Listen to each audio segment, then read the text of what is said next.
Shifting focus now to Canada, which heads to polls later this month. And it seems Canada and India are now taking steps to cool down some of the tensions that came out due to Justin Trudeau's love for Khalistani separatists.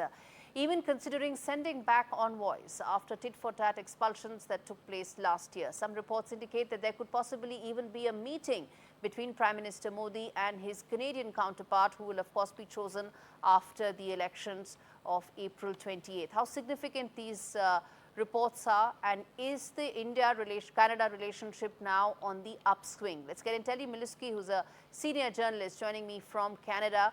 Terry, how significant are these reports, and how optimistic are you that the India-Canada relationship is now on its repair trajectory?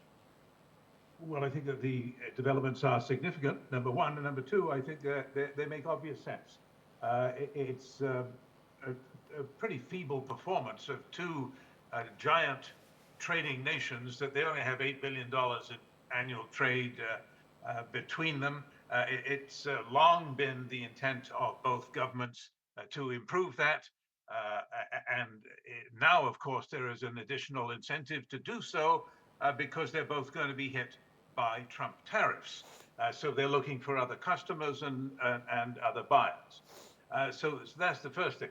The second thing is that as significant and as hopeful as these signs might be, there will, of course, be a meeting if Mr. Modi does indeed appear as a guest at the G7 meeting in Alberta in June. It would be embarrassing if he didn't even meet his host, whoever that may be, because, of course, there will be a Canadian election between now and then on April the 28th. So we don't know for sure that Mr. Carney will be the Prime Minister. We'll see.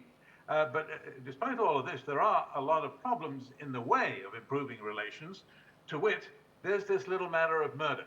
And that has not been resolved. I don't think that any Prime Minister, whether it's Mr. Carney or his rival, Mr. Poilievre, can just sweep it aside and tell the police, look, it's politically a little inconvenient right now to be accusing the Indian diplomats of being involved in murder. Can we just quietly drop this? That's not how it's going to work at all. And on the Indian side, they still have to deal, of course, with very similar allegations of criminal activity. Indeed, a murder plot by the Indian government in New York. And they have not really denied those allegations. There are charges laid by the FBI and Department of Justice. That's one aspect. That's one aspect of the relationship that probably the next Canadian leader, whoever is, will require more bilateral conversations. But the fact is, you feel that trade is now the fulcrum that will probably bring the India-Canada relationship closer, given that April 2nd tariffs deadline is looming large. How much do you think that will be an impetus in terms of increasing the trade relationship, which of course then could repair the larger bilateral relationship? Yes, I mean, when there's money on the table and a great deal of money and a great deal of trade, it's amazing, isn't it, how quickly enemies become friends.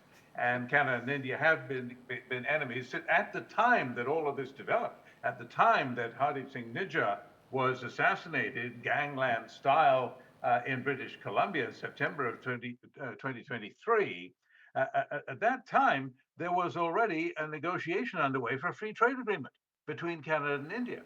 Well, what happened to that? Obviously, it was shelved. Diplomatic relations went into deep freeze. Now, I think there's a window of opportunity with a new Prime Minister. We don't have to deal with Justin Trudeau anymore for an exchange of diplomats to at the top level to resume, and for Indian diplomats to return to Canada and vice versa. That opportunity is on the table, and there is a pending trade agreement. They didn't throw it in the trash. They just put it on the shelf. They can take it off the shelf. You think that trade pact is now going to become center stage? That trade agreement is going to become very important? Oh, yes. I think that it will miraculously sweep aside a lot of these other matters. As troubling as they are, they can sidetrack them. I don't mean get rid of them. I don't mean sweep them aside. They can't do that for the reasons I've outlined. But they can put them on a sidetrack and no longer regard all of that unpleasantness as an obstacle to better trade relations, which I think both sides want. differences outside of trade will not be in a position to hijack the relationship. That's essentially Right. what it could end up. Finally, very quickly, running out of time, how important do you think these issues could be in the run-up to the election? There's now an campaign that's underway. Well, they are already important. In the last couple of days, we've seen more news about alleged Indian interference in the conservative leadership campaign. There's not a lot of substance to all of this, not yet anyway. There may be more, but it's definitely affecting the campaign. But what's really affected the campaign, of course, is the arrival of President Trump, and that has switched the conservatives Indeed. from being the obvious leaders and the prospective winners of the election by far, to suddenly in a neck-and-neck contest. So it's going to be interesting. Interesting indeed, Terry. I'm going to leave it there. Thanks so much for joining me Thank you. on an early morning from Canada.